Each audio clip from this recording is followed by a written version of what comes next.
All right, all right, all right. Welcome to live.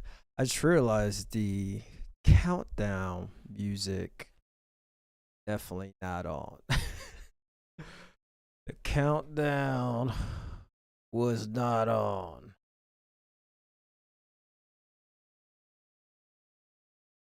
All right. Guys, we got a lot to talk about today. I'm on a new platform using something called OBS.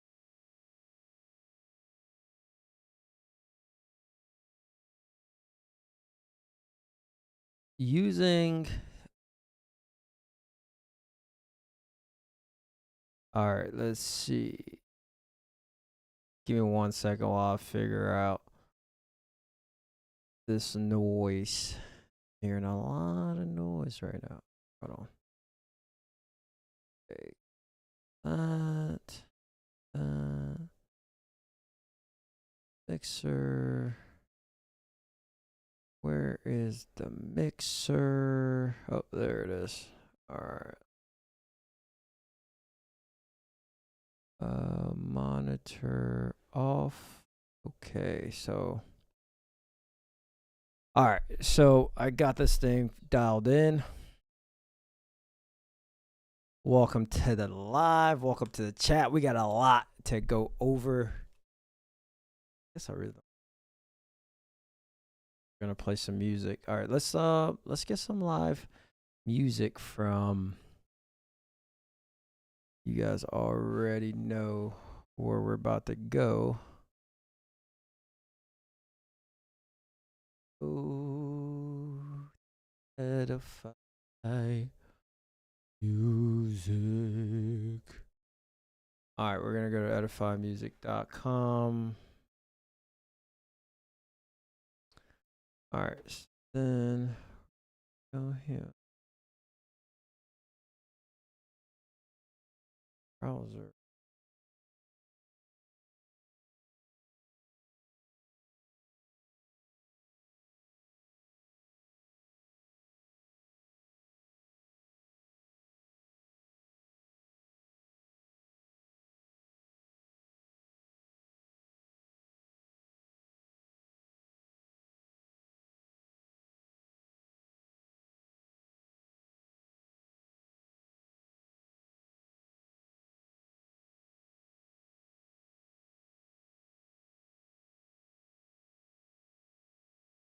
That's really loud. Let's see this one.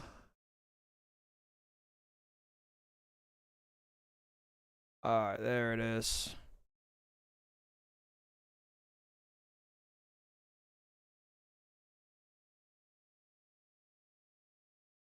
I wonder if you guys can hear what I'm hearing. Really loud in my ears.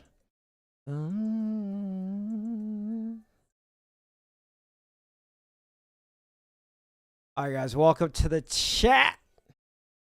Guys, make sure you check in on the chat.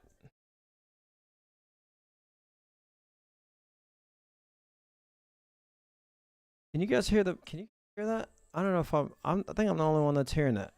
So I gotta figure this out. All right, we'll stop this for now. Cause I can't hear Jack. Okay, hold on. Getting wild. All right, hold on. Cancel. Cancel. It's so loud in my ears.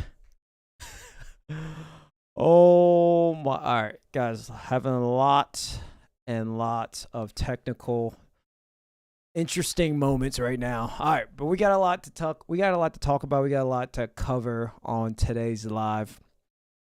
And so welcome if you're new to Locked In Christian. I see the bodies are strolling in. Guys, make sure you pop in on the chat. Check in on the chat. We'll be able to get back to you. But If you're new to Locked In Christians, this is a space for Christians online. Not necessarily a lot of new believers that are coming on into the world. Just a little bit of conversation that's biblically based, and we're always talk about the most relevant things that's happening right now, but with a Christian and biblical spin to it. And we also talk a lot about music. And today's live, we're going to be talking about what is going on in the Christian music industry. But before that, there's some persecution also happening all over the world right now, because a lot of people think, just because you live in the States, for example, or you live somewhere where you may not be blatantly persecuted against for your faith, does not mean that it's not happening somewhere else. And today's story, I got a couple of stories for you guys, one in India and one in my home birth country in the Congo. And there is some legit persecution happening there. And then we're going to talk about the main story of ministry pay, okay? And how this topic in general, okay? 1 second. Have a little setup. All right. So we're going to be talking about ministry pay. And this issue is stirring a lot of debate in CHH circles, which is Christian hip hop. And it's kind of a hot button. And there is some artists on Twitter. There was one artist on Twitter that sparked this debate, calling out churches that expect CHH rappers to perform for free under the guise of. So this is a hot topic. It's popping off right now, and as someone that has performed at a church and got paid for it, I can tell you that I have some views that hopefully you may agree with, and you also may disagree with, and that's completely okay, because that's what this space is. We have conversations that are biblical, that are relevant, and most of all, they are edifying and hopefully a little bit entertainment, but try not to do too much of that. Now, that's our main story for today, so we'll get to that in a little bit. And as I sort out this music here, so just give me a hot second about this music, because I'm not sure what this computer is trying to do to me. But anyway, you guys let me know how's your day going, because this topic is about to get me in some hot water at the Chisurch or Rizurch. And talking about pay and in the ministry is so taboo. It feels like, just mentioning it, people go, oh, pay, Christian, getting paid, asking for payment. Imagine getting paid to perform at a church, getting paid to essentially be a minister of the gospel through music. It sounds more ridiculous now as I'm saying it in this manner, but there are some other criterias within that I feel is important to bring up, right? And I've actually experienced this with talking to artists who are in the industry and asking for features and something. Matter of fact, I have a feature from an artist that's in the industry, a pretty popular up and coming guy named Zay Hill. So I've worked with artists in the industry, and I've had artists, really big time artists, that I've asked for some features, and their response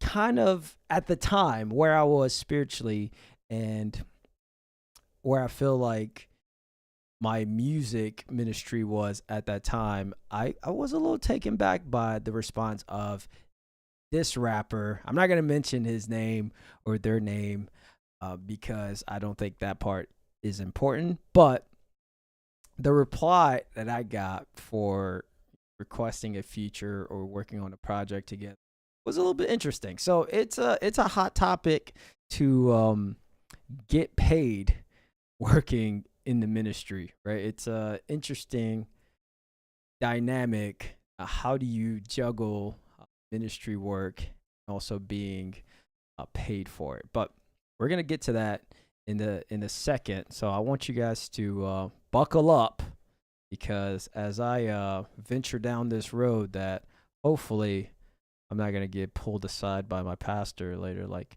hey, that video talking about people, you know what I mean? I'm be like, oh, yeah, about that. So that'd be interesting. That'd be an interesting conversation at the Chizurch. Let's see. All right, let me get this music thing set up, and we're gonna be right on our way. So hopefully, guys, if you're locking in, pop in on the chat. Let me know what's going on. What did I miss? What's happening throughout this week? Oh, there's a lot going on. Okay, what's happening? Ooh, hide. There's a lot. Okay, there's a lot going on in this screen, so maybe not. Window app display. Yeah, this. Yeah, we're not having that. I don't know what just happened there. Just gotta see that there was a lot going on. Okay, we're gonna skip that part and we're gonna get right to the story. All right, let's get on and popping. Let's talk. First story of today is we're gonna talk about the persecution that's happening around the world, and this one happened to hit very close to home. And if you know me, you know I have family still in Congo, and most people that migrate to a new country most likely will have some family in where they came from. And in this specific case, it's me. It's the Democratic Republic of Congo. So, and this story says in a brutal attack on February 13th, so this came out a little bit ago, February 13th, militants from the Allied Democratic Forces, the ADF, an ISIS-affiliated rebel group, massacred 70 Christians in the DRC's North Kivu province. Now, I don't have family specifically in North Kivu, but there's a city that's very close where my parents, majority of my family is actually from. The violence began at 4 a.m. in the community of Maba, where attackers captured and tied up around 20 Christians, then rounded up 50 more, herding them into a Protestant church in Kasanga. This is a different city. There, they were slaughtered with machetes and hammers. Wow.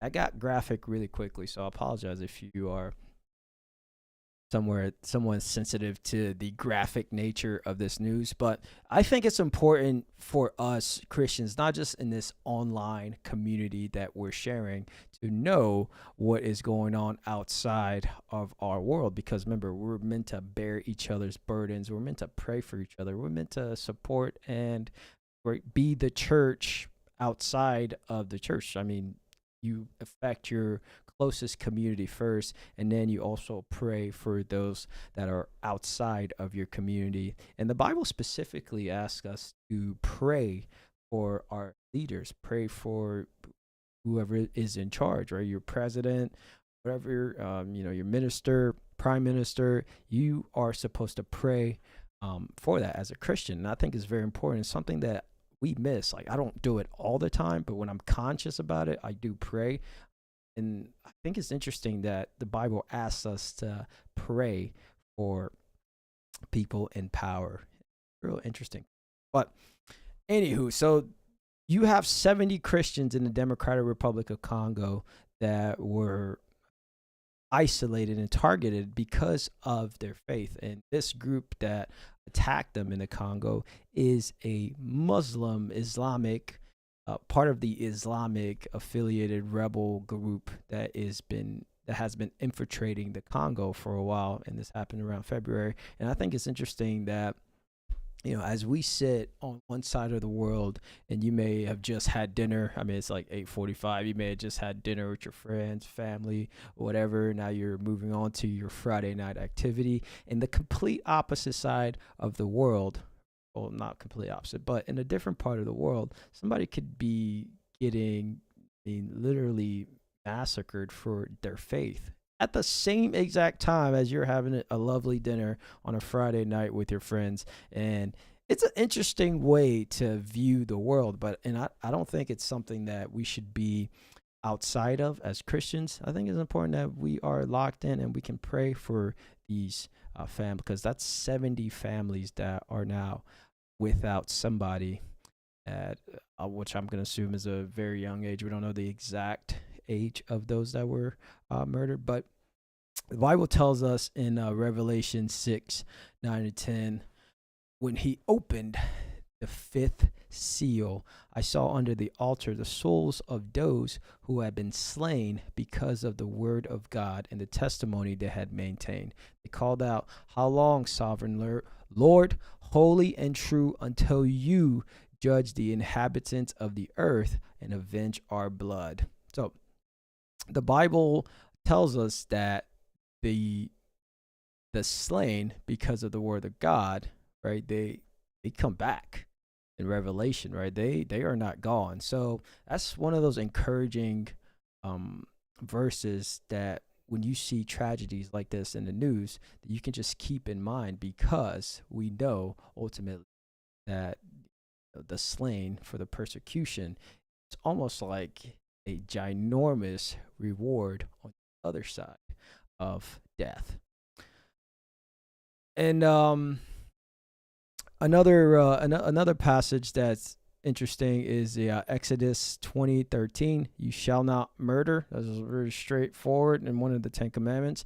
And so the people that are causing this harm to Christians, right? They are clearly committing breaking Ten Commandments. But again, we don't expect people that are not Christian to follow the Ten Commandments, even though it's somehow woven into our society in a lot of ways, if you look at laws and laws. But that is what happened in the DRC, and I thought that was interesting. We can tie in some biblical verses as well. So let's move on to a country where I didn't expect to have a lot of Christians, but did you guys? So we're talking about India, okay? And I have a lot of friends from India, and there are some Indian Christians, and they have been defiant amid rising death threats and raids. So let's look at this story while we have it now. I'm going to try one more attempt. Okay, one more attempt getting this music set up right. More attempt. Will this happen? Find out on the next episode of Dragon Ball. All right, here we go. Oh, no, definitely not. Definitely not that one. Delete. Add. Okay.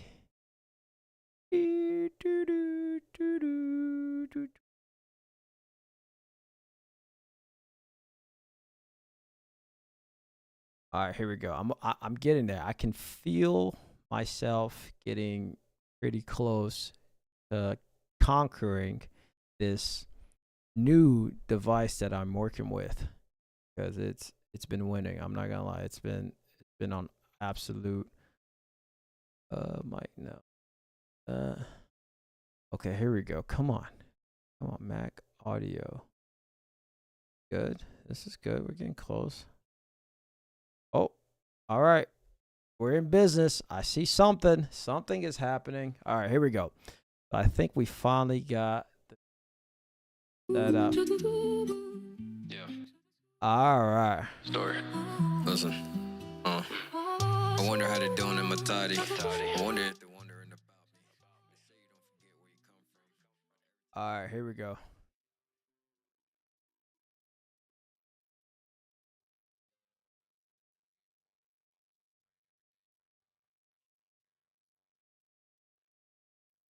Yeah. All right. So is that this coming through real loud? Hold on.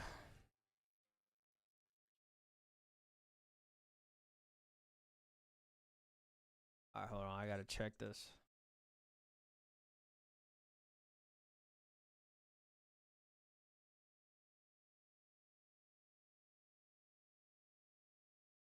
Man, I figured this out the other day by accident.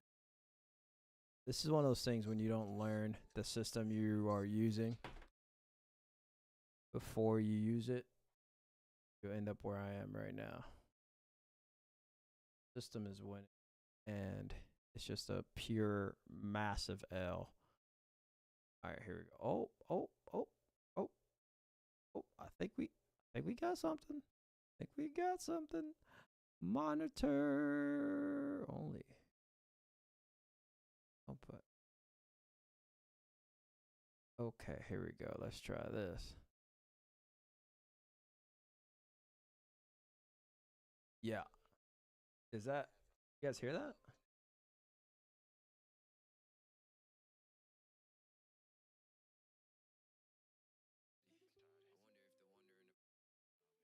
All right, that's not anything either. Ah, oh, no way. How do you figure this out? Hold on.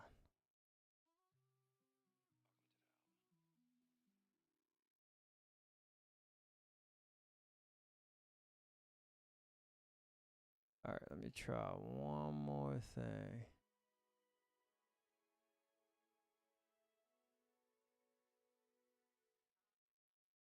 Oh no.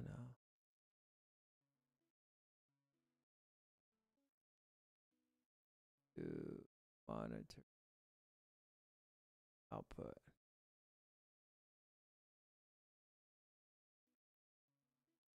What? Okay. How did I do it last time, Lord? Okay, hold on. Capture device. Media scene.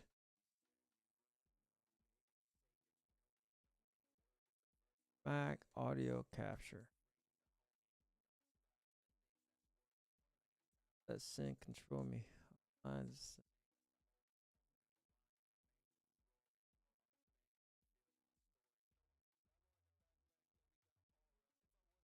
All right, here we go. I think I see something.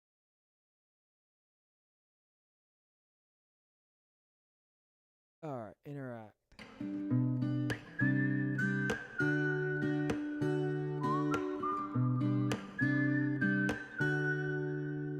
Don't let me I think I have solved from my you. problemo. I can barely hide from you. It's nice to know that I got you. So don't let me run from you. When I'm full of complaints and I can't comprehend. That's my beat. Times I wanna run from you. I got Times some that going I on. don't Let's hear just from turn it you. on But you the top. Well, I can hear.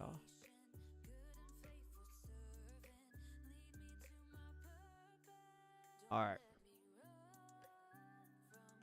Okay, so continuing on our quest.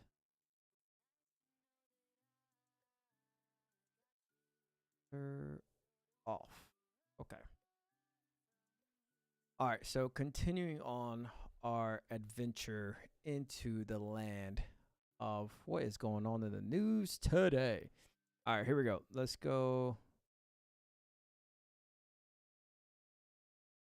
Was famous, I could do so much.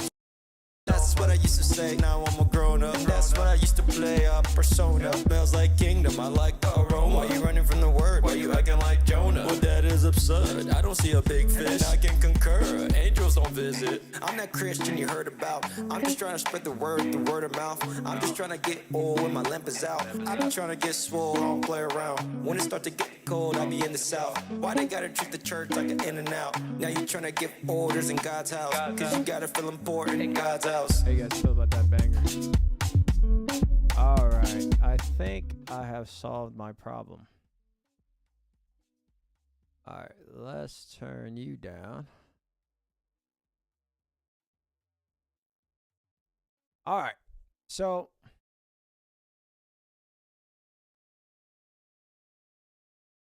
say you know me, you know me.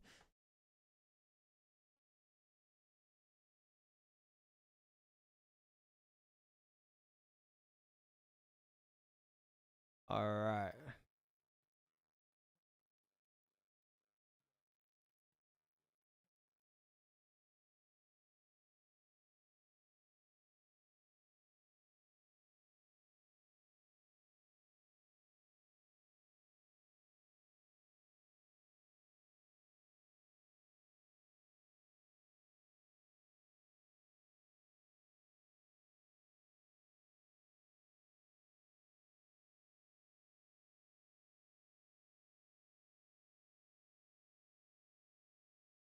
All right.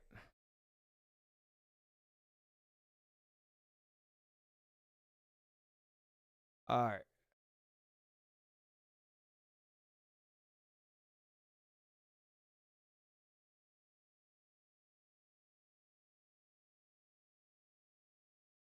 Something is loud. Whew. All right. We are back. Back.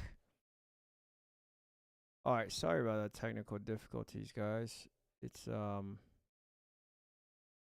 it's a real process right now working it. All right. So where was I? Talking about India. Okay. So India. Whew. Guys, we're gonna tighten. Next show, we gotta find a director. So the resilience in the face of fear in India. As of August 2025, Indian Christians are facing intensified persecution. This is including death threats, church raids, arrests, and recent reports details protest over nuns accused of human trafficking. That's an interesting sentence. Even though they're likely false charges, and communities stand defiant despite violence. In one case, believers protested arrest while others endured threats in BJP ruled. I can't remember what the BJP stood for, but BJP ruled areas where anti conversion laws fuel attacks. Over 380 million Christians globally face high persecution per the 2025 World Watch List, with India ranking high. That's actually kind of shocking if you think about it. But North Korea tops the list. How did they find out you got Christians in North Korea? Can't just go there and visit. So how are the Christians getting their notes and all their letters out? I mean, this is like exactly what was happening during the time of the disciples pretty much getting hounded down everywhere they go. I mean, Paul spent a majority of his ministry in jail or some type of house arrest or arrest. And we think that stuff over in advantage because we are in like first world countries, but we can see that it's happening. I mean, India is one of the highest ranked countries for persecutions for your belief. India. Majority of Indians Hindu, they got Hindi, they have they have more than 6 gods that they pray to and sacrifice and all that stuff too. And then you also have North Korea, which tops the list. North Korea tops the list for probably about a lot of things, including just persecution for breathing, thinking about other things. And Christians are also being persecuted in North Korea, where faith discovery means death or camps. Imagine that, right? Placing your faith in Jesus Christ, and the moment the government finds out in whatever country you are placed in some kind of camp or you are just executed. That is happening. That is the truth. That is reality for people in places like North Korea, some parts of India. And as we found out in Congo in February, this was something that is real to those Christians out there. So make sure you guys are praying for those Christians in those countries. And some verses to support what we are seeing currently. Acts 4:19 says, "But Peter and John replied, 'Which is right in God's eyes, to listen to you or to him? You be the judges. As for us, we cannot help speaking about what we have seen and heard.'" So this is an encouraging verse for all of those Christians that are in these highly persecuted countries like North Korea and India and Congo. And Peter is replying to somebody. He says, "Which is right in God's eyes, to listen to you or to him?" He's saying that they cannot help but share, right, what they have seen and heard from Jesus Christ. Like, it's coming out of them, and they just can't help it. So it's important for us to be bold and to witness. And I think this is one of those things that we forget as Christians, especially when we become Christians. This is something that I didn't even think about this way until I read this book. Well, it's not that I didn't think about it before I read this book, but as I'm reading this book right now for the class that I am currently in, I thought it was interesting that the author stated how when we become Christians, we almost go into this like Christian factory lifestyle, right? Do you remember the moment you placed your faith in Christ? Okay, so when was the last time you went and shared the good news with someone else? Pretty hard to think about unless you are purposely right thinking about it. Unless you're active in your church every day and you are really deep in your Bible reading, you're going to want to share this good news because Jesus calls it the good news that saves you from eternal damnation, for lack of a better word. But when was the last time you preached the word to someone else? When was the last time you shared the good news with that friend you have never heard the gospel? When was the last time you did that? Because that's what we are called to do. And I'm not saying this to judge or to condemn in any way. I'm saying because, I mean, think about what Peter and John were talking about right there. They're saying, hey, listen, this is in Acts 4:19, where it says we can't even help but speak about what we've seen and heard. And the moment you become a Christian, right, and you plug yourself in, you're in the Bible, you're in the Word, right, you won't be able to help sharing the Word. You're just going to want to. It's such good news that you're going to want to share it with other people. And in Isaiah 10:1-2, it says, woe to those who make unjust laws, to those who issue oppressive decrees, to deprive the poor of their rights and withhold justice from the oppressed. So this is condemning like systemic injustice and what the author is talking about there in Isaiah 10. And I think it's interesting that there are countries that make laws that pretty much prevent you, that creates oppression, right? How can somebody make laws, design a law that creates oppression, right? This happens. This is why we have to pray for our leaders so these kind of things don't happen. We know that oppression is coming in the end. We know that persecution is going to be heavy in the end. Revelation tells us that, but we don't know when the end will be.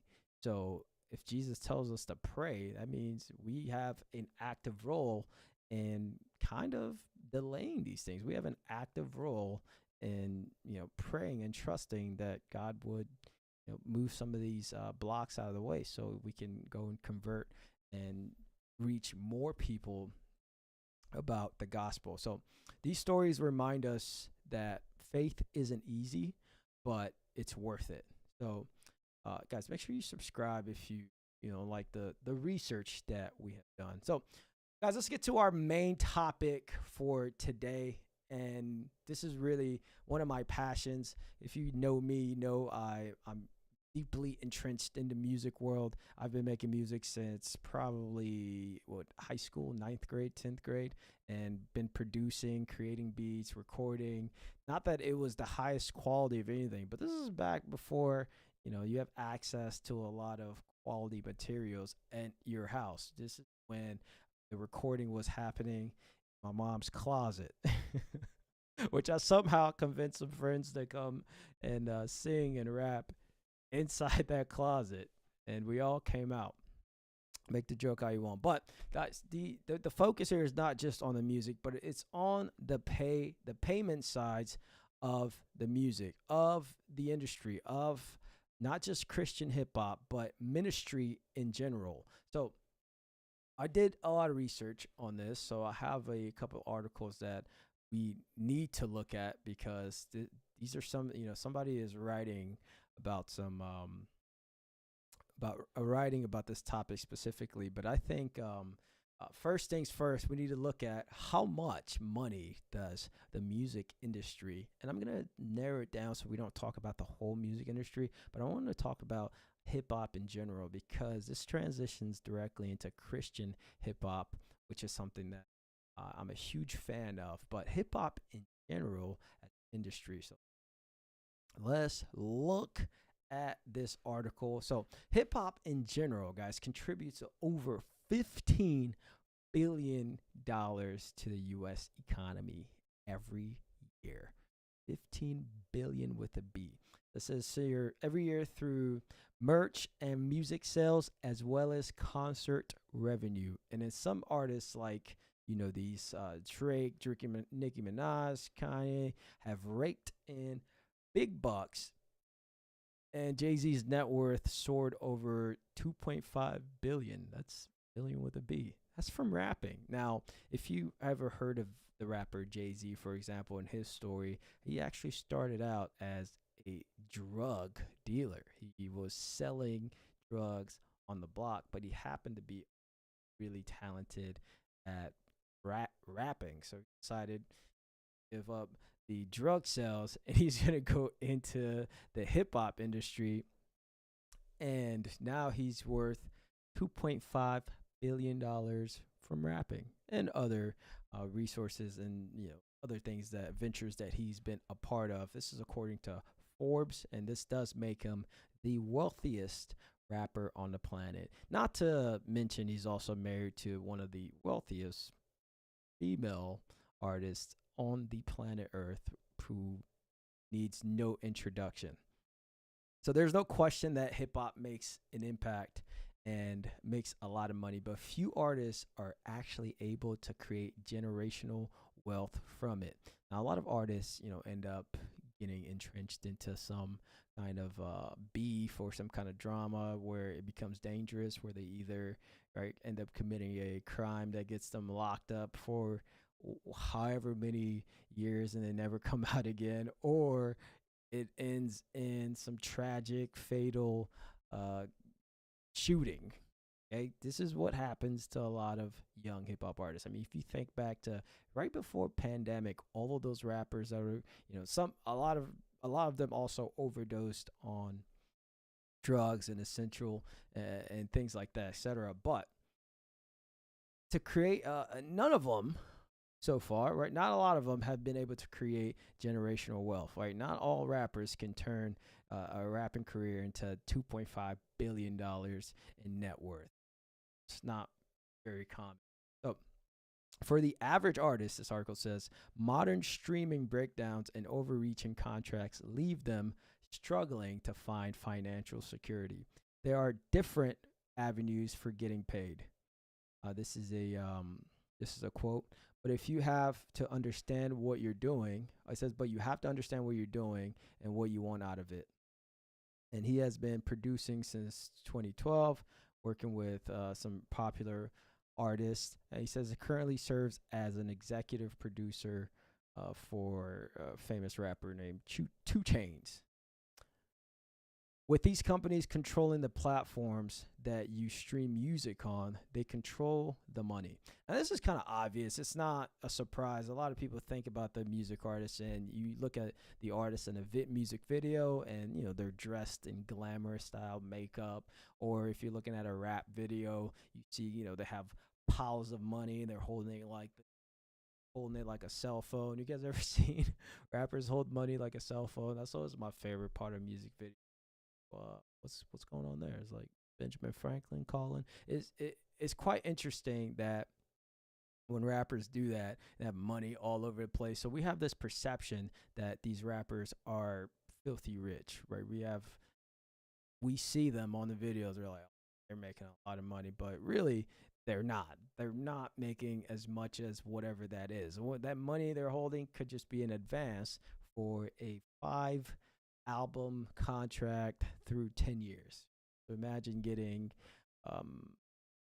$500,000 for a 5-album contract for 10 years. So you have 10 years to create 5 albums, and here's the advance, $500,000.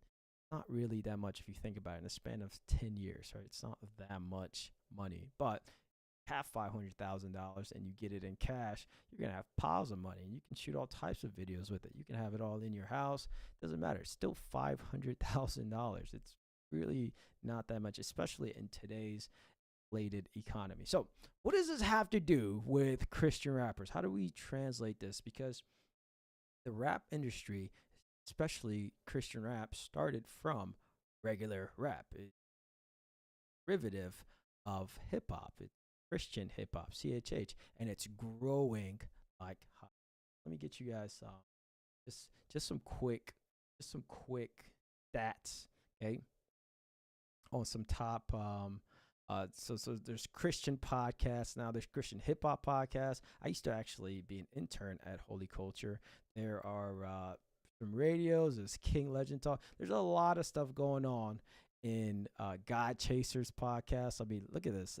Rapzilla, very popular Christian rap platform, and that sweet podcast. There's 520 Collective.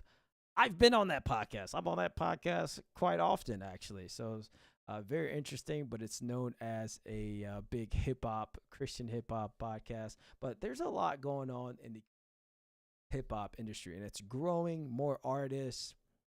But the question remains, are we going to see this happen in Christian hip hop? Right? Because this is meant to be different than regular hip hop. We are doing this as a ministry, as something that is essentially proclaiming the gospel through the avenue of music. You're sharing the word of God through music, through your own story and some beats that somebody hooked up, and you're creating these tracks to proclaim the name of God. Now, how much do you get paid to proclaim the name of God? Why is this a massive story now? So let's look at where this started, the origination of this discussion. It's not necessarily this person. I mean, this is something that people have talked about in the past. It just hasn't really been a trending topic yet. It's not something that everyone wants to have a conversation about because it's kind of I don't know, taboo to talk about money in the church. Even having like financial conversations in the church, it gets really uncomfortable super quick.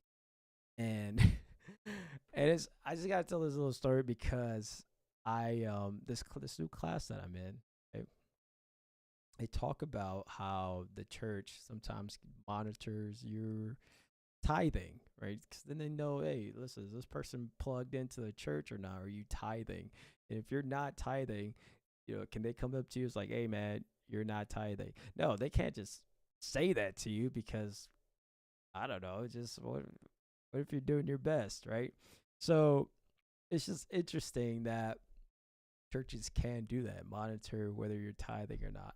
But this argument, and I saw it pop up on Twitter, and I was like, wait a minute, this is actually kind of interesting because I did a whole thread on this, but I think my approach was a little bit naive, and it wasn't something that I had a full understanding of. I didn't have like a picture happening. So this Christian artist says churches sometimes expect CHH artists to rap for free because it's ministry, in quotes, while paying bands, speakers, and worship leaders. Now, let's just stop right there for a hot second. Okay. Churches are so open and so willing to pay guest speakers and bands, right, and worship leaders, right? Your worship pastor at your church definitely is on payroll, right? He gets paid to essentially perform music every Sunday. People in worship, right? Worship pastor. So, but when you have a band coming in, if the church has a band coming in, they usually pay them. They have a speaker coming in, they usually pay them. But for some reason, when it's Christian hip hop artists that are coming in, churches are reluctant to pay. It's almost like, hey, you're going to come do these songs for us? All right, cool. We'll appreciate it. It's like that's pretty much all you get. But I have to say that the pay has been tell me. I don't look for it personally, but if it's offered, cool. I mean, I'm the type that if you can cover the travel, like, hey, I'll get there. But if you cover the travel, I'll perform all day. I'll perform for 6 hours. Who cares? But you have to think about this in space of artists that are full-time artists, because there are some of us that work your ministry as secondary, or it's primary, but it's not your primary income driver for your personal life. But there's some artists out there that are, right, the music is their primary income. So how do you tell that artist, hey, why don't you come over to our church, and your music is amazing, it seems to get people's attention and brings the focus back to Christ. We love your music. Why don't you come perform at our church? I think youth and the student ministry are just gonna go crazy for it. It's like, cool. So the artist will go, yeah, well, here's my fees. It's $15,000. You're like, what? Like, who? We were okay. 15,000. We got like 3,000, if that. So if you're an artist, do you take the 3,000 or do you hold on tight to the 15,000? So this is kind of where the argument has started going. And this tweet says, I always loved having convos back in the day when I was booking CHH artists for shows.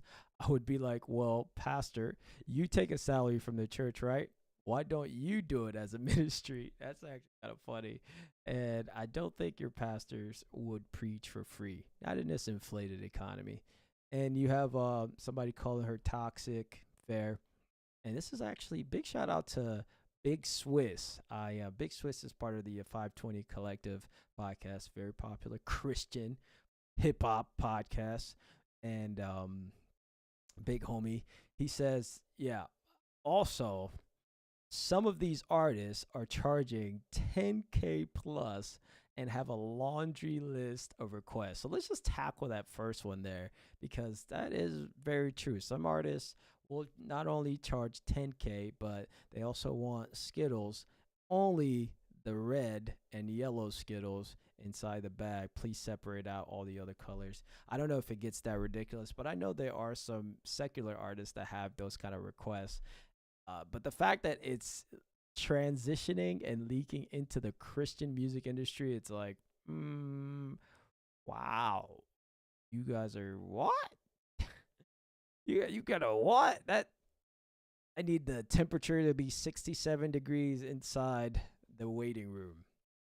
That's that's pretty good. All right, and then he also says, Big Swiss says, even when I worked at a church who could afford it and did pay those fees as a church member and a staff member, that money, he says, could be spent in a better area. That's an interesting take, but let's see where he ends up. Let's see where he ends up, Big Swiss. He says, I'm not saying these artists don't deserve their worth.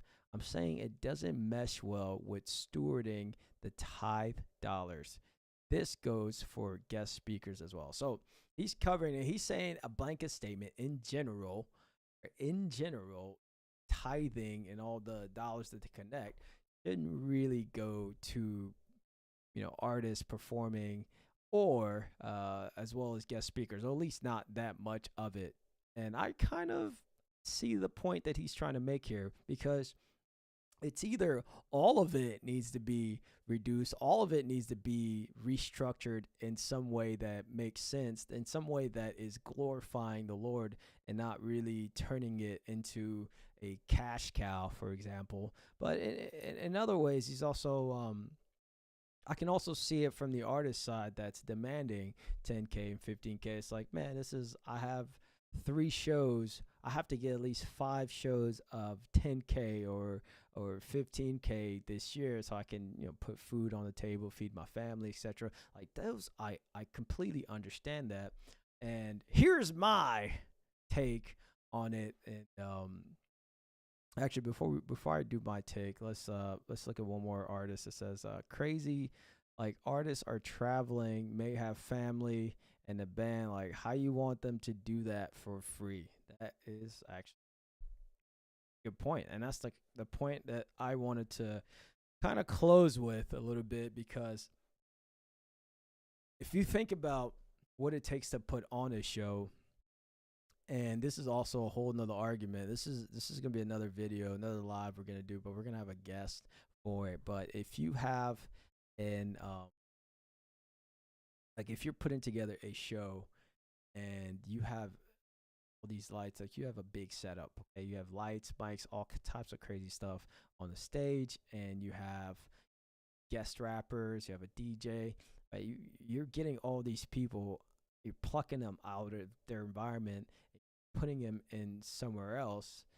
They have families, they have time, they have other things they could have been doing, but they're here, they're serving the ministry. And if it's in your heart, right, to pay these people money, right, to reimburse them for the work that they're doing, then you do it. Okay, but if it's not, do you not do it? If it's not, do they just take the L? So my controversial take, and I'm going to say here, and I'm going to say it again when we have a guest, we're going to be talking about this a lot more than you think, because we got to get to some kind of restructuring plan. We got to figure out how to fix this before CHH gets too big and we lose control of the entire industry. So my hot take is that God is the provider. It's God who provides. Bible says it. Jesus reiterated this, right? Jesus didn't carry any money, I doubt it, but God always provides. God is the provider. Now, I don't know what that means for you personally in your life.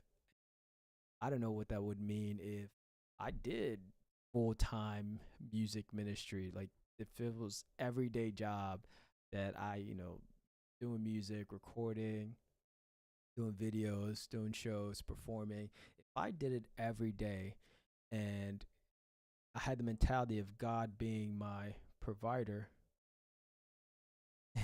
I had a mentality of God being my provider, then there would be some difficult moments. There would be some, like, imagine traveling to middle of nowhere, Alabama. No offense to people that live in Alabama, but imagine traveling to middle of nowhere, Alabama to do a show and then killing it. All right, people loving it, woo! And then at the end of the show, you're just like, all right, cool. They're like, hey, thank you for coming, thank you for performing at our church. Yeah, well, listen, we'll call you again. We do this every year. If you're willing to come out, we'll do it. All right, thank you. And you just leave. No pay, nothing. You just go.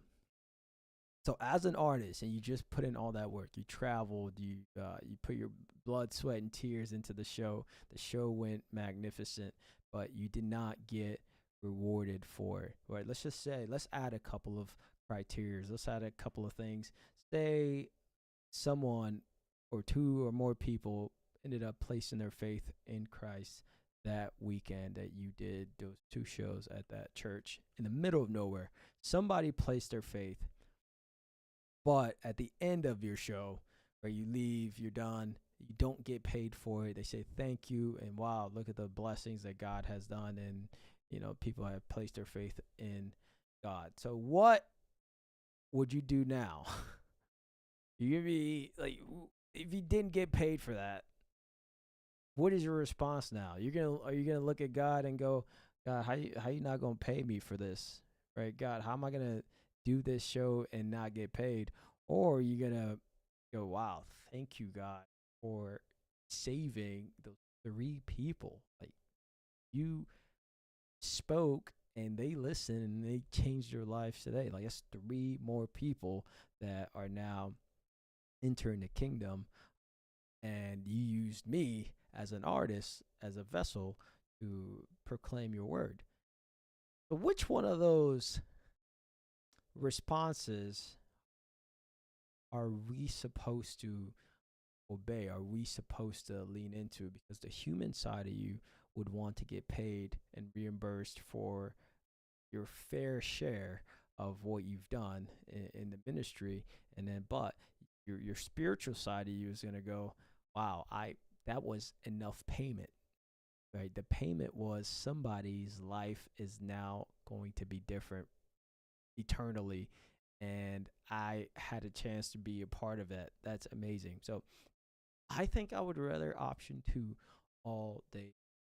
I know I'm in a place of like privilege to, to be able to say these things, but I've been in a place of not zero privilege, and I think that if you're going to serve the Lord, if you're going to say that what I'm doing is to raise the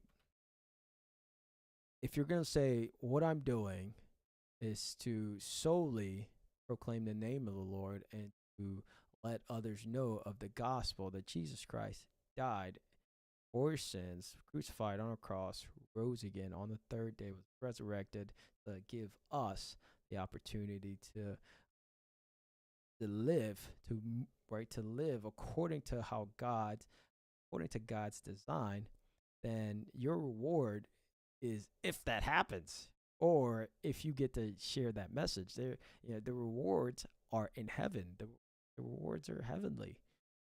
We can't see it, but what if you like got this giant stack of rewards right, waiting for you in heaven? Like, you have no idea. You have this ginormous stack. You've just been stacking up, and you have no clue how much reward you have waiting for you in heaven, right? This is the whole point. It's like, okay, so what if you don't get paid for that show? Your reward's in heaven. Like, I didn't get paid for that, but yeah, but I'm stacking in heaven, like deep. Bag is extra deep in heaven. You feel me? It's like this mindset would break the industry. Would crush everything. I mean, it would crush marketing. It would crush all the things that we currently have to do to increase visibility, to get our music out there, to build fans, get subscribers, get people to like your music, get people to follow you, get people to show up to your concerts, to tell others about your concerts, about your music, to share. It's like this would crack all of that in half if all the artists went, you know what? Yeah, it's all about the glory of the Lord. Like, it just is. Right? It's all about it. It has always been that. And you know what? The rewards so much better anyway in heaven. So if every artist did that in CHH, it would break the industry. We would reform the entire thing. You would no longer see the days where you feel like there's gatekeepers in between you success, right? For some of us, like, if you're making music right now, it's like you're looking up and you're like, man, there's like this door, get through this door, there's this door, I get to that door, there's another door. It's like this would erase gatekeeping. If I can put on a show and don't have to charge anybody, I don't have the pressure of making money, I don't have the pressure of filling up the seats, right? The pressure is, man, I'm not sharing the word. Like, people are not only going to be able to go to your concert, but eventually they might end up even just paying you because, right? God's just going to bless you. He might bless you in an earthly way. He's going to also bless you in a heavenly way. So this is why we have to leave the provisions up to God, because he told us to. It's hard because of our human nature, need to have whatever it is that deserve fairness. So what does the word say about this? I got some Bible verses here, and we'll just close from there. In Matthew, oh, here it is. Hold on, 1 second. Let me find my. Okay, so in Timothy, 1 Timothy 5:18 says, "Do not muzzle an ox while it is treading out the grain, and the worker deserves his wages." Well, this supports artists being compensated for their work. But again, Jesus never attacks issues. He goes at the heart, right? Because remember, if your heart is, man, I have to get paid, I'm doing this to get paid, then that is where the problem lies. But if your heart is, man, I'm just going to do the work that I'm supposed to do, it says the worker deserves his wages. That means whoever is sponsoring and hosting this show, right, he's going to have it, or they're going to have it in their heart to pay the worker their fair wages, right? So that means you come off, you did not give a price to whoever church it is that wanted you to, whatever event it is, you didn't give them a price or anything. You're like, hey, yeah, I'd love to come perform. I said nothing else. And at the end of the show, they're like, hey, man, here's $15K. Thank you for the show. You'd be like, oh, that's amazing. But that's not my price. It's not your starting price. It's just, hey, I'm getting my fair wages. And it's not up to you to get the fair wages. It's up to whoever is hosting the situations, hosting the event. So, and James 5:4 says, the wages you failed to pay the workers who mowed your fields are crying out against you. The cries of the harvester have reached the ears of the Lord Almighty.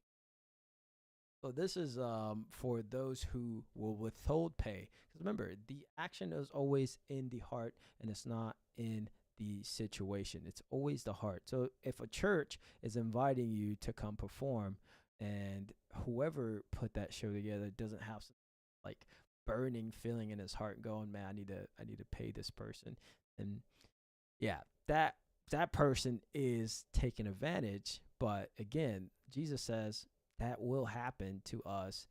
The reward still in heaven. So you don't get an earthly payment. God rewards you anyway, big time. We don't even know how big it is, right?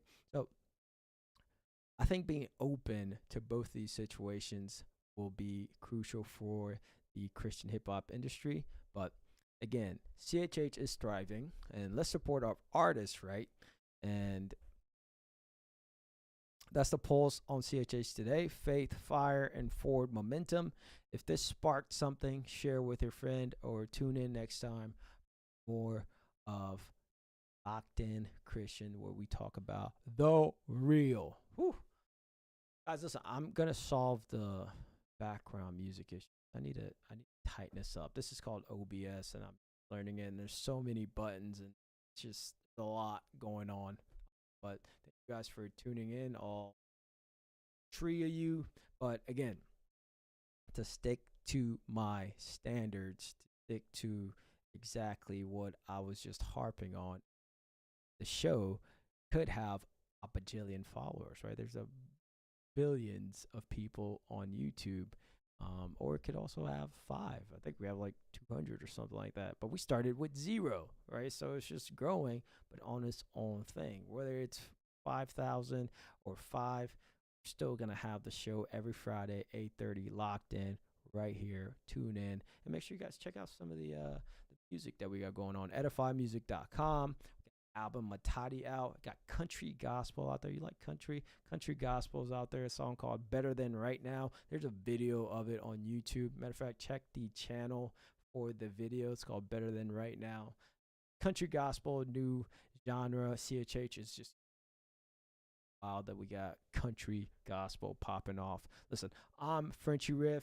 Thank you for tuning in, and I'll see you guys on